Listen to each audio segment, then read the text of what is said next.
Isang mapagpalang araw sa ating lahat. Ako ang inyong lingkod, Elijah Porjan Valdez, at welcome sa ating daily devotions. Ang ating verse for the day nasa Jeremiah chapter 31 verse 33 to 34. Sinasabi dito na, ganito ang gagawin kong kasunduan sa bayan ng Israel pagdating ng panahon. Itatanim ko sa kanilang kalooban ng aking kautusan.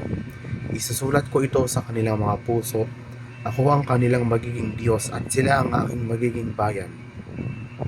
Hindi na nila kailangang turuan ng isa't isa at sabihin, kilalanin mo si Yahweh, sapagkat ako'y makikilala nilang lahat mula sa pinakakaba hanggang sa pinakadakila, sapagkat patatawarin ko sila sa kanilang kasalanan at kalilimutan ko na ang kanilang kasamaan.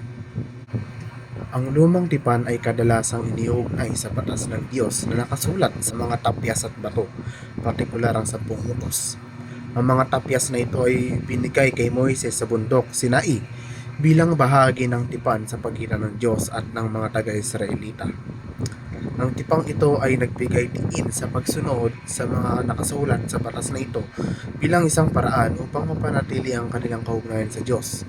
Ang bagong tipan na nakasulat sa puso ng tao ay nangangahulugan ng pagbabago mula sa panlabas ng mga batas tungo sa isang panloob, nagbabagong relasyon sa Diyos. Ang ideyang ito na matatagpuan sa mga sipi tulad ng Jeremiah at 2 Korinto.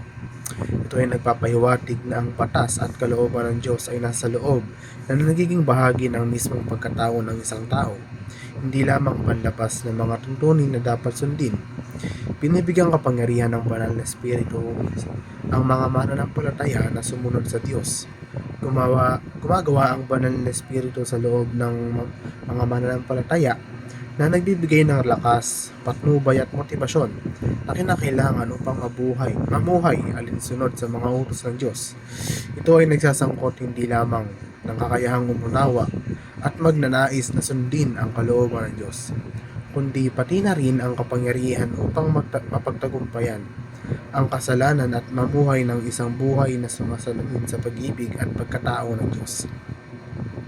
Ang pagtingin kay Jesus, pagtutuon sa kanyang biyaya at sa natapos na gawain sa krus ay nangangahulugan ng pagkilala sa kanya bilang ang may akda at tagapagsakdal ng pananampalataya, paghaharap ng lakas at pagbabago at sa kanyang sakripisyo, pagpapahinga sa kasapatan ng kanyang probisyon, upang makinig sa banal na espiritu para sa araw-araw na pagsunod.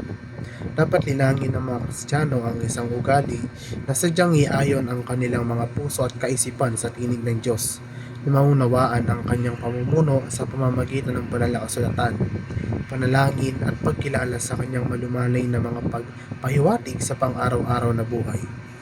Ang pagsunod sa banal na espiritu ay nagsasangkot hindi lamang ng pagsang-ayon ng isip, kundi pati na rin ang praktikal na pagkilos, pagsasagawa ng kung ano ang naririnig at nararamdaman. Ang pamumuhay ng isang banal na buhay na binibigyang kapangyarihan ng banal na espiritu ay kinabibilangan ng pagsuko sa kalooban ng Diyos, pagpapaintulot sa banal na espiritu na gumana sa loob mo, at aktibong paghahangad ng kabanalan sa pamamagitan ng pananampalataya at pagsunod.